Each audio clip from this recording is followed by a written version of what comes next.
on se retrouve aujourd'hui pour puzzler ensemble un puzzle qui me tient à cœur, avec une marque qui me tient à cœur et qui me fait confiance, donc merci encore infiniment à eux. Je reviendrai aux remerciements également en fin de vidéo, mais aujourd'hui du coup je vous présente un puzzle de la marque Michel Wilson, donc ce n'est pas un de ceux qui sont derrière moi, mais bien celui-ci, donc c'est le Printemps à ma porte de Robin Peters, qui est une sortie là qui est sortie forcément là courant d'automne. Magnifique, absolument merveilleux. Je me devais d'attendre un petit peu plus dans l'automne avant de le sortir parce que quand même il y a de la petite neige, donc je me suis dit que là il serait absolument parfait pour la période de début novembre, mi-novembre. Donc je ne sais pas ce que vous en pensez, mais en tout cas je le trouve absolument merveilleux. Énorme coup de cœur quand la marque m'a présenté les quelques modèles qui arriveront dans le passé et du coup qui sont arrivés dans le futur et qui maintenant c'est le passé. Bref, vous captez. Énorme coup de cœur pour celui-ci, énorme coup de cœur pour d'autres pour lesquels j'ai craqué. Bref, peu importe. Celui-ci, on va le puzzler ensemble pour la petite présentation qu'il y a ici. Donc là, c'est un 250 pièces, format carré 22,5 sur 22,5 cm.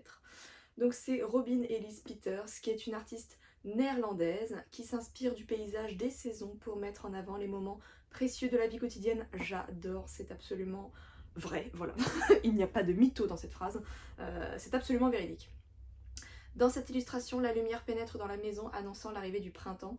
Dehors, le sol est encore recouvert de neige. En assemblant ce puzzle, vous aimerez placer les pièces qui soulignent les détails printaniers comme les paniers, les chapeaux et les pots de fleurs. J'adore, il est vraiment trop mignon. Effectivement, il est foisonnant de détails. Alors, à l'heure où je vous parle, moi je l'ai déjà puzzlé, mais vous allez voir les plans juste après. On va tout faire ensemble. Je vais vous expliquer un petit peu ma démarche, comment est-ce que j'assemble un puzzle Michel Wilson de manière un petit peu générale.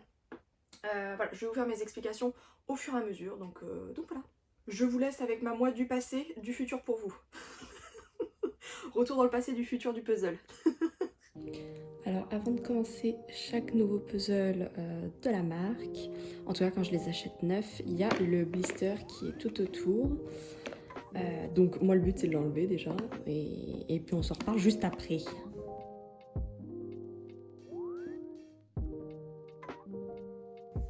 Voilà, donc là le blister est enlevé, j'ai plus qu'à ouvrir la boîte et découvrir la couleur de mon dos. Tadam! On est sur un dos violet, donc je pense que c'est vraiment l'une de mes couleurs préférées en termes de dos. Elle est toute douce, c'est un violet, un mauve lilas qui est trop chou. J'adore, je sais pas ce que vous en pensez, c'est magnifique. Donc toujours avec le petit flyer je sais pas pourquoi je fais un accent, c'est ridicule. Un petit flyer à l'intérieur qui reprend un petit peu comment réaliser le puzzle, les accessoires et puis voilà les infos de la marque, donc trop chou. Tac, donc ça, moi je mets ça de côté, hop là, paf. Et donc là, moi le but c'est d'ouvrir. Je vous montre vraiment le process que je fais finalement à chaque puzzle de la marque que j'achète soit d'occasion, soit neuf, peu importe. C'est que j'ouvre et puis je vais mettre toutes les pièces directement dans la boîte. Et c'est là où va se passer mon tri. Hop là, je vérifie toujours que j'oublie pas une pièce parce que des fois ça peut arriver, mais voilà, je fais super attention. Paf. Donc là j'ai toutes mes pièces, donc ça en fait quand même un sacré petit paquet. Là, moi, ma première mission, ça va être d'aller choper tous les bords et de les trier. Ça, c'est la première partie que je vais faire. Peut-être que si y a des pièces que je... Ben après, comme dans un puzzle classique, c'est que s'il y a des éléments qui sont un petit peu redondants, qui n'arrêtent pas de revenir, etc., peut-être que je vais les sortir, genre le tapis, les marches avec le... Comment on appelle ça? Comment vous appelez ça? La rampe. Donc voilà, on va voir un petit peu ce que je fais, mais je vous laisse apprécier le moment, quoi.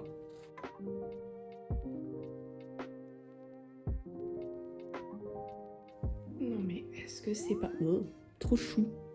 Sans déconner, regardez-moi ça. Oh, je hurle, c'est trop mignon. C'est trop mignon. Donc comment est-ce que je reconnais un bord chez Michel Wilson? Oui, parce qu'en fait je fais ça comme si tout le monde connaissait, mais en fait pas du tout. Vu que je fais aussi cette vidéo parce que justement tout le monde ne connaît pas cette marque. c'est que du coup Michelle Wilson, leur credo c'est vraiment d'avoir l'illustration ou l'œuvre d'art et d'avoir une découpe à la main, voilà, découpée à la scie à chantourner. Je vous ferai peut-être une petite incrustation ici pour illustrer mes propos parce que j'étais allée visiter l'une des deux boutiques à Paris où l'on peut voir un des artisans qui est en train de découper dans le magasin, pas devant le magasin mais dans le magasin. Et enfin bref, peu importe. Et du coup, la découpe fait que on suit les dessins ou les formes, les couleurs de l'illustration ou de l'œuvre d'art. Ce qui fait que là, peut-être qu'on aura une moitié de poule ou une petite poule complète dans la découpe. Dès que je la trouve, je vous montre. Mais c'est ce qui fait que chaque découpe est hyper unique sur une seule et même illustration. On a des découpes complètement différentes en fonction de l'artisan qui a réalisé la découpe du puzzle. Donc déjà ça varie d'un puzzle à l'autre, donc ça c'est vraiment trop cool. Et les seuls endroits du coup où on va vraiment distinguer le bord et le dessin entre guillemets, ça va être que les bords vont avoir des petites oreilles ou des petits... Attendez. Hop là, paf. Soit des oreilles, soit des trous. Je sais pas si je suis claire, je suis pas du tout claire. Mais alors que les autres pièces, elles vont être... je vais vous prendre différentes, par exemple. Ça va être selon la découpe du motif. Vous voyez, donc là, il n'y a pas de petites oreilles, par exemple. Donc là, mon tri se fait en cherchant les petites oreilles, malgré le fait que ça puisse intégrer un autre type de découpe. Là, je vais trouver un bord qui est raide, enfin une ligne quoi, avec des petites oreilles, en gros. Pareil là pour le petit pot, petit vase là, trop mignon, j'adore, adorable. Donc voilà, je sais pas du tout si je suis claire, mais en tout cas moi je m'y retrouve comme ça. Au début j'avais pas du tout compris ça quand j'avais commencé les puzzles chez cette marque et du coup j'étais un peu du père. Mais maintenant c'est vraiment la folie. Par exemple celui-ci aussi c'est un bord. Hop. Ok, peut-être un petit peu moins évident mais finalement on a bien les deux petites oreilles et la ligne du bord.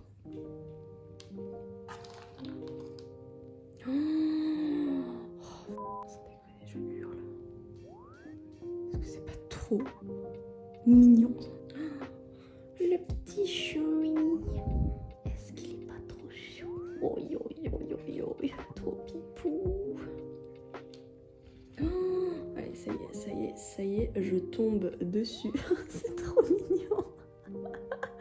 Oh non, j'adore. Vous êtes pas trop fan, sans déconner? Oh là là, je hurle. Je canne, vous avez compris? Je canne. Trop mignon. Et donc des fois on a vraiment des pièces qui sont toutes fines. Non mais les petites poules là, oi oi oi. Et comme quoi le 250 pièces il est vraiment parfait parce qu'on a vraiment la découpe de la poule en une fois. Et ça, je canne. Ok, donc là ça y est, je me décide parce que je retombe dessus de sortir les pièces les plus mignonnes. Donc ça je vais les mettre de côté aussi. Je vais essayer de faire un petit tas ici même. Tac, tac.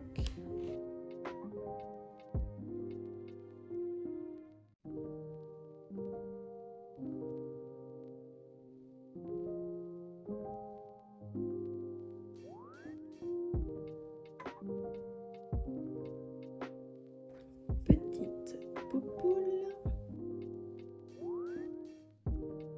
C'est vraiment ma petite technique à partir du moment où ça devient compliqué de retourner les trucs un par un, vu que je les sors pas tous, enfin je sors pas toutes les pièces, mais en fait je tamise un petit peu dans la boîte et ça me permet de voir des petites pièces, voilà, des bords, des machins, des trucs que je voyais pas nécessairement avant, sans pour autant me péter les poignets ou quoi que ce soit. Donc, je trouve que c'est très cool comme pratique, je sais pas si vous le faites aussi. Donc là quand je trouve que j'en ai déjà assez, voilà, hop là, paf, assez sorti et que voilà je commence à plus trop tomber sur de bord et que je me dis que là j'ai quand même un sacré petit paquet, je vais pouvoir commencer à assembler. Donc pour vous montrer là vite fait avec deux pièces que je viens de trouver, c'est que chez Michelle Wilson du coup c'est pas des pièces qui s'embriquent, ouais, qu'on assemble les unes avec les autres, c'est juste qu'on les pose les unes contre les autres. Donc là, vous voyez, là c'est deux bonnes pièces qui vont ensemble, mais elles se tiennent pas. C'est qu'elles vont juste se poser les unes contre les autres. Et c'est pour ça que faut les faire à plat, quoi. On peut pas les faire dans l'air, quoi. En même temps, un puzzle, on le fait pas dans l'air. Bref, vous avez compris. Mais en gros, sur une surface, voilà, comme ça, voilà. Donc le puzzle va se construire autour, et donc ça peut continuer de bouger, même quand on est en train d'assembler. Paf. Donc moi, ça me dérange pas d'assembler mon puzzle sur une surface lisse comme une table. Moi, je pourrais très bien l'assembler ici, ça me dérangerait pas parce que maintenant j'ai plus l'habitude d'assembler la marque et ça me dérange pas quand ça bouge. Mais si vous ne connaissez pas la marque et que du coup vous regardez cette vidéo là dans le but de la découvrir, je vous conseille de vous munir d'une feutrine ou de... Moi c'est ce que j'ai dans mon porte-à-puzzle que j'utilise pour mes puzzles plus classiques entre guillemets. Et finalement un des rabats qu'on a intégré dans le porte-à-puzzle, c'est une grande plaque de feutrine. Et pour le coup moi c'est ce que je conseille sur quoi puzzler quoi. Donc là je vais vous l'intégrer ici pour vous montrer un petit peu. Voilà. Et donc là, les deux pièces par exemple qu'on avait tout à l'heure, qui bougeaient pas mal sur le lisse, là, une fois qu'elles sont posées, bon, globalement, ça bouge quand même un petit peu moins. Enfin, c'est plus agréable en tout cas quand on a moins l'habitude, et même quand on a l'habitude mais qu'on n'aime pas quand ça bouge, de le faire sur une feutrine comme ça.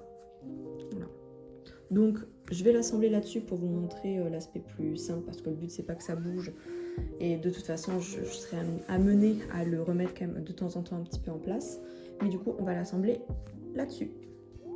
Donc là, précisément avec cette illustration-ci et les pièces que j'ai pu sortir, là, je vais assembler le puzzle avec l'illustration. Mais quand j'ai les pièces comme ça, ce que je vais d'abord faire, c'est trier en fonction des motifs.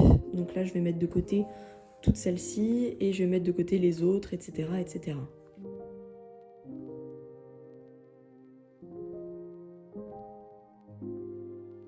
Donc là j'ai fait un deuxième petit tas avec pareil les zones un peu plus claires et beige mais qui comportent le rideau. Voilà, donc là ça va me permettre de savoir qu'on n'est plus sur le haut avec les lambris là, enfin les trucs comme ça, et qu'on est sur le côté. Donc là je vais déjà assembler ça et puis on va voir un petit peu ce que ça donne et vous allez voir au niveau de l'assemblage un petit peu comment ça se passe.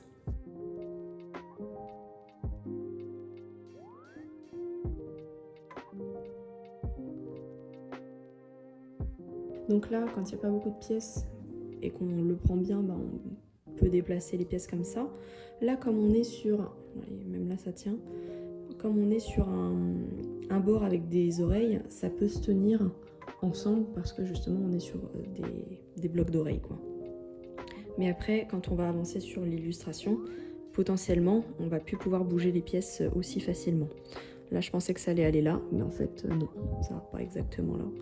Pour vous montrer, vous voyez la découpe de l'oreille, elle n'est pas exactement pareille que celle-ci, du coup c'est pas la bonne pièce.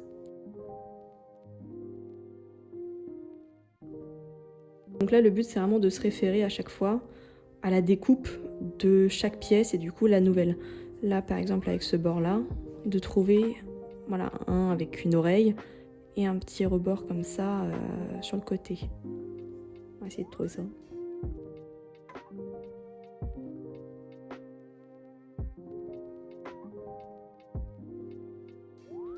Voilà, on a tout le haut du puzzle qui est assemblé. Magnifique. Donc là, forcément, si je bouge un petit peu trop, ouais, ça va quand même suivre un petit peu le truc. Donc moi, quand je déplace le haut, bah, je maintiens toujours les deux côtés et après, je remets au fur et à mesure les petites pièces. Hop, je pense que comme ça, ça va être pas mal. Bon, ma feutrine, elle est toute pétée, mais bon, c'est pas grave, hein, je peux quand même puzzler dessus. Jusque là, tout va bien. Hop, ça va aller là. Paf, voilà. Donc là je vais pouvoir continuer sur le côté gauche avec les pièces que j'ai sorties du coup qui comportent le rideau. Et puis ça va être cool.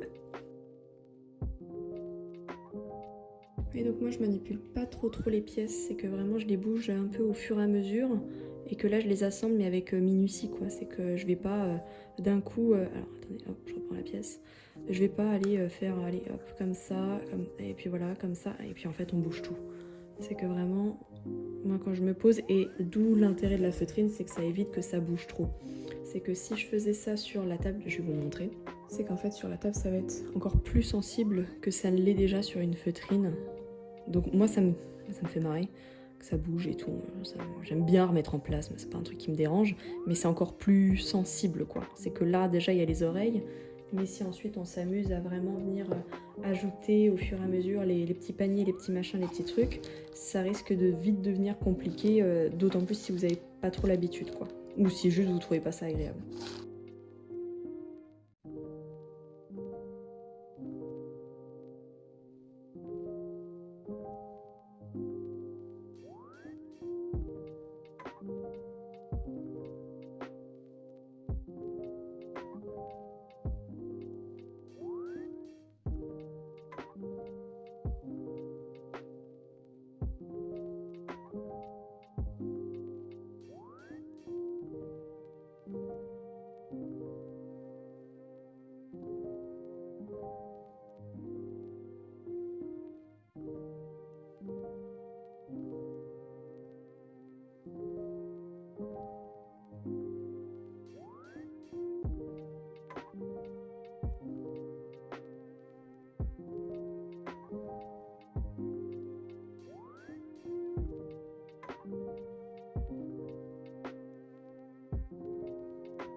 Là, j'ai sorti pas mal de pièces, donc là avec le sol, le carrelage, le tapis ici, là les petits rideaux, la petite porte.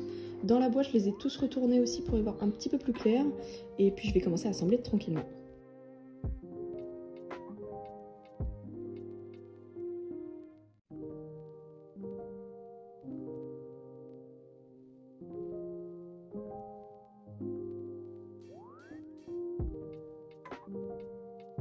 Donc là, je les mets les unes à côté des autres, donc ça continue de bouger, donc je les remets au fur et à mesure, quoi. Là, je vais assembler le tout petit chat, trop mignon. J'ai les deux petites parties, trop pipou. Regardez-moi ça. La petite queue avec son petit corps. Et le petit visage. Est-ce que c'est pas trop mignon ?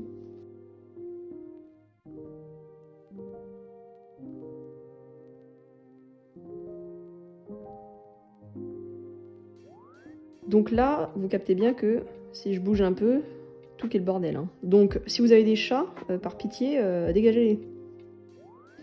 Donc là, c'est vraiment un travail de précision, de minutie et de patience, parce que encore plus qu'avec un puzzle classique, justement parce que ça bouge et qu'il faut anticiper le fait que ça risque de bouger.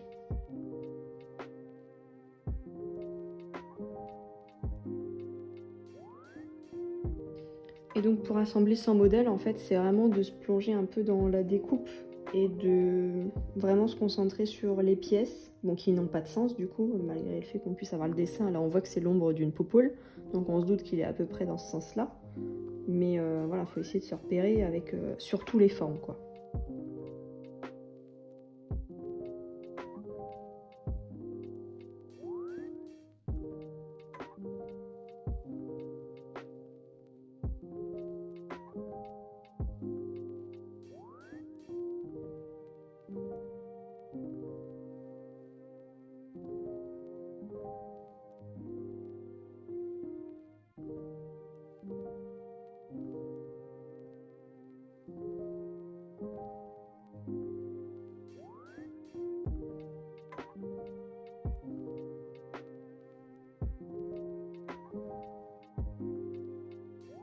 Donc là, je comprenais pas pourquoi est-ce que ça se touchait pas, là, ces pièces-là. Mais en fait, c'est parce qu'il y a la petite dame avec ses petites bottes. Et en fait, je regardais pas le machin.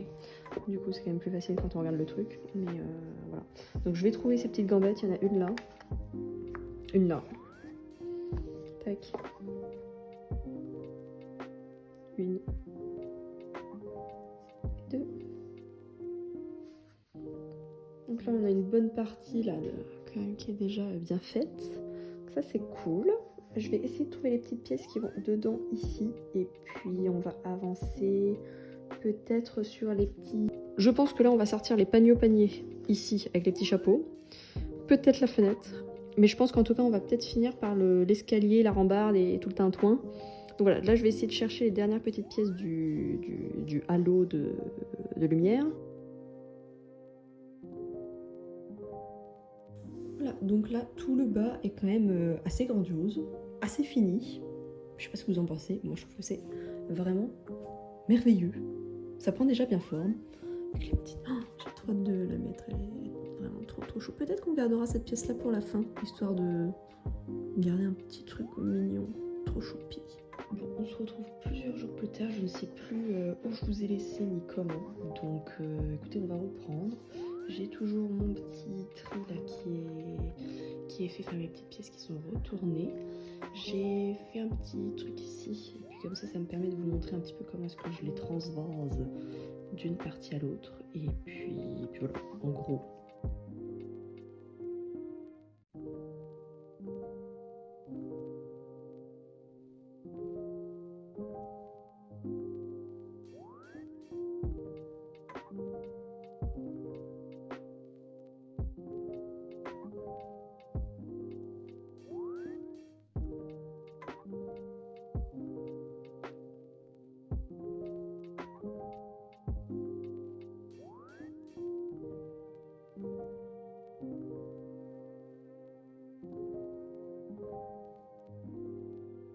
Déplacer le truc à droite à gauche là. Donc là je vais reprendre 3 à 4 pièces à chaque fois. Je vais tenter de les serrer fort et de les déplacer en une fois. Alors ça demande un petit peu de... Hop là, paf. Et je vais tenter de directement les mettre à la bonne place. Paf. Donc là j'ai juste après à doucement à resserrer les... Je pense qu'elle est un petit peu de côté quand même. Mais bon, après, au fur et à mesure des pièces qui vont venir s'ajouter, ça va venir se rééquilibrer. Là, je vais en prendre 4 aussi. 5. Faut quand même savoir se coordonner de ces deux mains. Voilà, donc là, j'ai fini la bonne partie de gauche. Donc ça, je suis trop contente. Et on va déplacer ensemble, encore une fois, cette partie-là. Pareil, je prends des petits blocs et... j'essaye de les garder ensemble. Bon là c'est 2 et 2 donc c'est quand même relativement plus simple. Voilà. Même si ça se détache en dernier moment. Hop. Les petites haies, le petit grillage. Et là le petit arbre qui passe par la fenêtre. Alors là ça va être cosmique. On n'y croit pas. Hein. C'est le bordel, c'est le brin. Le but c'est voilà, d'éviter ce genre de catastrophe parce que ça peut tout faire bouger tout autour. Donc globalement ça va encore.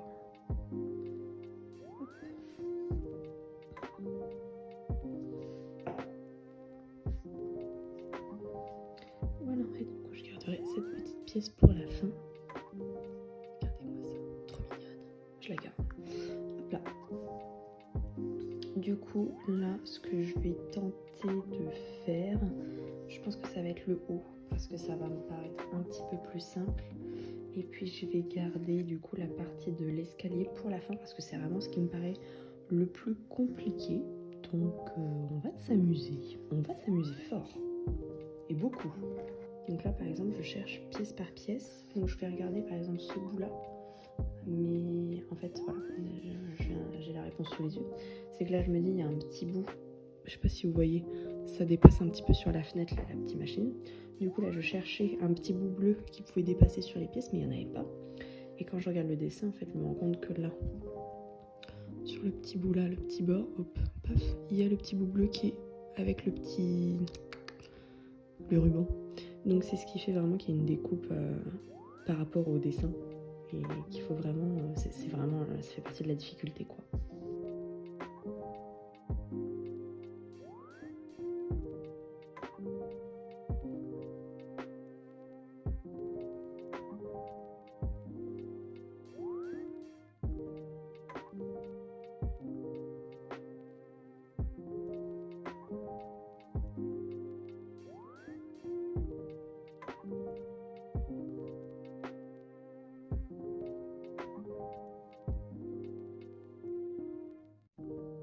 Alors là, le plus dur dans les pièces blanches qui restent, c'est d'identifier ce qui est de l'ordre du... comment dire, de la rampe d'escalier ou du haut. Voilà, c'est blanc. Donc là, je vais plus faire, je pense, à la fin sur la découpe, vraiment ce qui reste. Parce que là, j'ai la flemme de comparer les différents blancs, les différents les différentes coups de crayon, etc. Donc ça, je vais les garder pour la fin. Et je pense qu'on finira là-dessus, avec la petite oie, trop mignonne.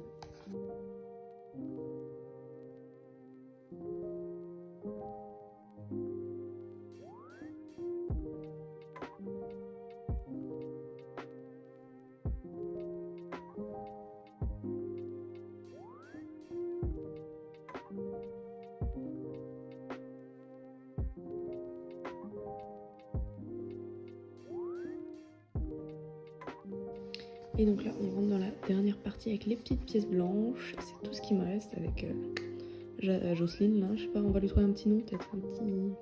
Je sais pas comment on pourrait l'appeler, Claudette.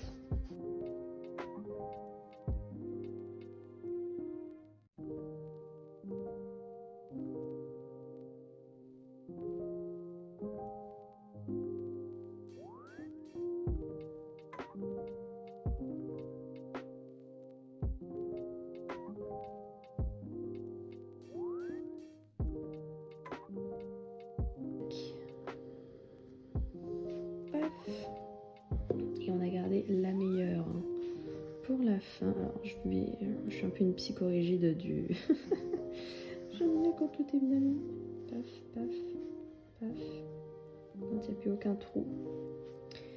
Et du coup, Mireille là, on l'a mis. Je sais pas comment on l'appelle. Je vous invite à me dire en commentaire comment est-ce que vous pourriez l'appeler, cette petite... Elle est trop mignonne, sans déconner. Donc on est quand même sur des pièces épaisses, hein. Enfin voilà, on est sur du bois, donc avec mon petit dos violet là.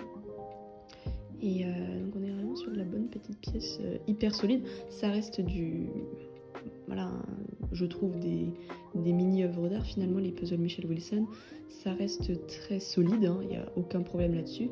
Mais c'est sûr que si au niveau des oreilles et tout, vous y allez comme un bourrin, ça reste du bois que vous pouvez abîmer. Donc moi je suis hyper précautionneuse avec mes puzzles, mais voilà, faites quand même attention à vos oreilles et aux pièces quand vous les désassemblez, etc. On y va? Tant d'émotions. Allez Mireille, vole de tes propres ailes. Trop mignonne. Bon, je fais un petit close-up. Je pense que ce sera pas mal. Non mais regardez-moi ces détails sans déconner. Alors attendez, je vais pas vous mettre l'ombre dans la tête. Oh, non mais les petites chaussures, les petits... Oh yo yo, j'adore. Je vous montre les petits détails. Non mais la petite cafetière là, trop mignonne. C'est vraiment trop chou. Et là au moins vous pouvez vraiment voir la finesse de découpe et la minutie vraiment par rapport au dessin. La découpe par rapport au dessin, c'est fou, non? C'est adorable. Et les petites ombres, je trouve que les ombres c'est vraiment trop mignon. Ah, j'adore cet artiste. Voilà, c'est magnifique. Moi je suis vraiment beaucoup trop fan de ces couleurs, de ce puzzle de changement de saison. Il est parfait, malgré le fait qu'il s'appelle le printemps à ma porte. Moi je trouve qu'il est parfait pour cet hiver, pour le début effectivement du printemps qui revient. Et je trouve que même en automne, fin d'automne, il passe très bien. Donc on est c'est beau, je vous fais vraiment tous les plans. Hein. Là, avec ma petite pince, trop mignonne. Et c'est vraiment trop chou, avec mon petit reflet là, magnifique. Mais regardez-moi ça, sans déconner. Vous voyez un petit peu la finesse même d'impression. C'est vraiment trop chou. Et voilà, j'espère que vous avez apprécié cet assemblage ensemble. C'est un format un petit peu différent là de ce que j'ai déjà pu proposer. Donc voilà, n'hésitez pas à me dire si ça vous a plu. J'ai quelques explications encore à vous donner concernant la marque et un petit peu son fonctionnement. En fonction des motifs qu'il peut y avoir sur les illustrations ou sur les œuvres d'art, il peut y avoir vraiment une découpe un petit peu différente. Genre les ciels, ils vont être découpés en forme de petits nuages. Les bâtiments vraiment de manière hyper architecturale, comme avec ici la descente d'escalier, la rampe, etc. Donc je trouve que ça c'est hyper aussi chouette à vous montrer, donc j'arrive. L'un de mes puzzles préférés chez cette marque, c'est celui-ci, c'est Azé le rideau de Fabienne Delacroix, pardon. Et donc là, toute la partie du haut, oh j'adore, mon dieu, j'avais oublié à quel point j'adorais, c'est fou. Là je vais vous prendre une découpe de l'eau, une découpe du ciel et une découpe de l'architecture pour que vous puissiez voir un petit peu les différences. Ah, j'adore, je suis vraiment beaucoup trop fan. Hop là, paf. Et du coup là on va avoir l'eau avec des reflets avec les vagues, enfin les vagues, il n'y a pas de vagues, mais avec la flotte et les reflets du château dedans. On va avoir le ciel avec la forme de petits nuages, trop mignon, j'adore. Et on va avoir la découpe du bâtiment, enfin du château, vraiment, c'est adorable. Je suis vraiment beaucoup trop fan de ce travail de découpe, aussi minutieux soit-il. Je ne m'en lasse pas. Ah non mais attendez, sans déconner. Bref, je vais pas vous en faire un épilogue pendant 106 ans, mais c'est vraiment juste pour vous montrer un petit peu la mignonnerie. Bon, celui-ci en plus, je l'adore d'amour, ce puzzle. Donc voilà, bref. Tout ça pour vous dire qu'il y a différents types de formes de pièces un petit peu redondantes entre guillemets chez la marque, genre par rapport au ciel, par rapport à l'architecture, par rapport à l'eau. Et moi ça j'adore puzzler les ciels, je trouve que c'est vraiment hyper agréable justement parce qu'il y a ça et que en fait c'est vraiment trop adorable, c'est vraiment trop chou. Donc comme je vous disais, on est sur une découpe unique de chaque puzzle, à savoir que quand les artisans découpent avec la planche là, vous savez, avec la scie à chantourner, en fait il y a des plaques avec le même puzzle plusieurs fois. Alors attendez, je crois que c'est genre 7 ou 8 puzzles qui sont découpés d'un seul coup. Donc en fait vous avez la même découpe que 7 puzzles, je crois, un truc comme ça, je crois que c'est ça au niveau des chiffres. Donc vous avez la même découpe que 7 autres puzzles. Et comment est-ce qu'ils font du coup pour distinguer et trier un petit peu ces 7 puzzles là qui sont pareillement découpés? Derrière les puzzles Michel Wilson, du coup il y a une couleur de dos. Voilà pourquoi il y a une couleur derrière chaque dos. J'ai pas de pièce ici. Pour le hasé le rideau, là justement, le dos est jaune. Donc en fait, il y a eu d'autres puzzles qui ont été découpés en même temps et qui du coup ont la même découpe que celui-ci. Et il y en a qui devaient avoir le dos vert, d'autres le dos violet, le dos rose, bref. Et ça ensuite c'est une deuxième partie où ils vont venir trier un petit peu les pièces, etc. pour justement ensuite proposer un puzzle, voilà, à chaque fois. Mais du coup, un autre jaune, pareil que celui-ci, il n'aura pas du tout la même découpe. On est sur le même motif, donc ça va rejoindre à peu près, mais la découpe de mon jaune à moi est totalement unique. Pour moi, ce sont vraiment des œuvres d'art, c'est vraiment des puzzles d'exception.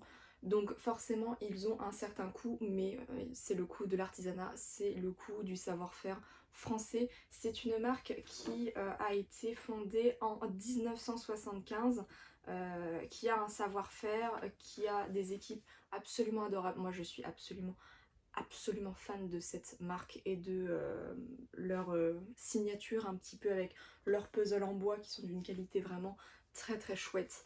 Ce sont effectivement des puzzles qui ne sont pas adaptés à tout budget, mais je trouve qu'en termes de cadeaux à faire à quelqu'un qui aime les puzzles en bois de chez Michel Wilson, ce sont les cadeaux absolument parfaits qui font de toute manière indéniablement plaisir. Moi je peux vous dire que quand on m'en offre, je suis un petit peu dans tous mes états. Mais voilà, donc ce sont des puzzles absolument exceptionnels qui n'ont rien à voir avec les puzzles classiques au niveau de l'assemblage, au niveau de la découpe, au niveau de l'expérience. Ça n'a absolument rien à voir.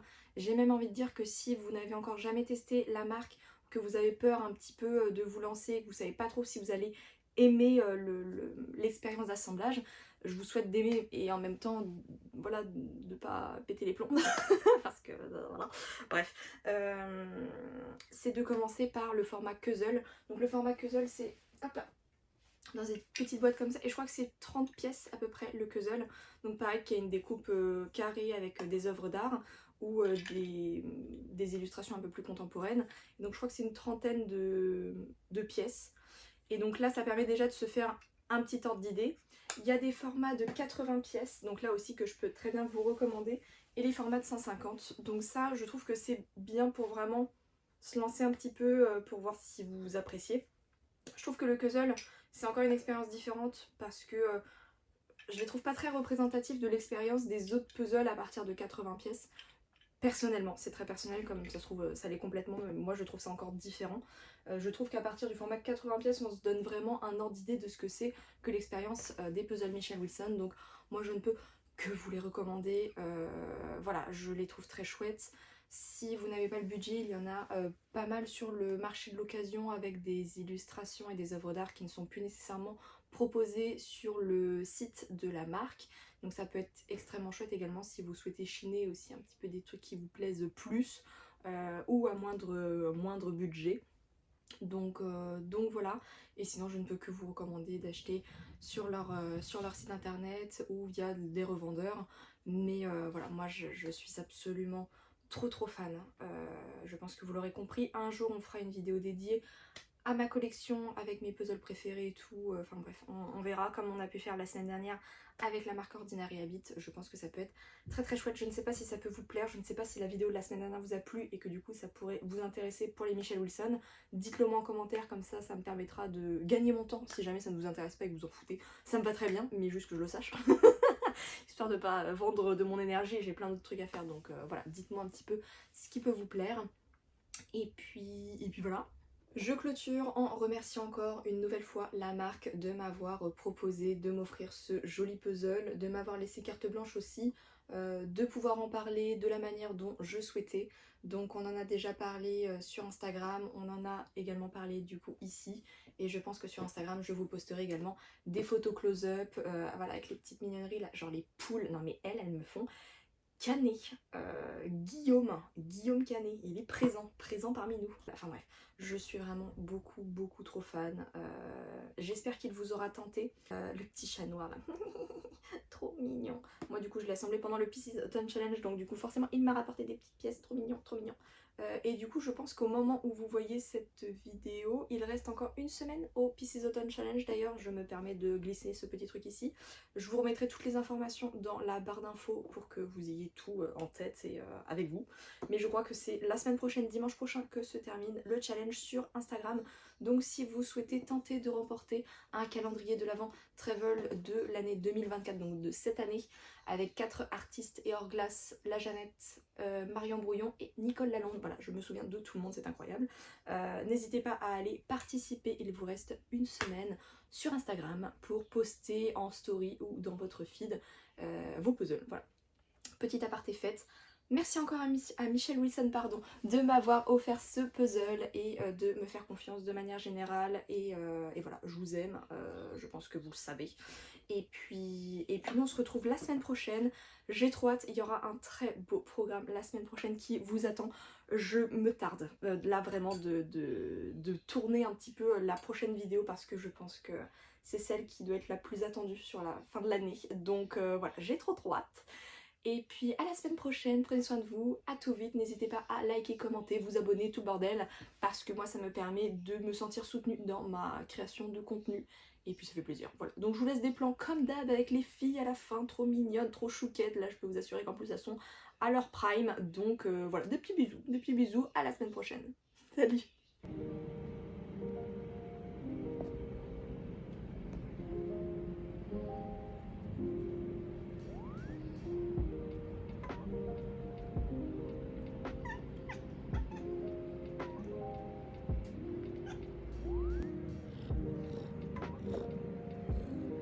Qu'est-ce qu'il y a de vous? Tout le centre de l'attention.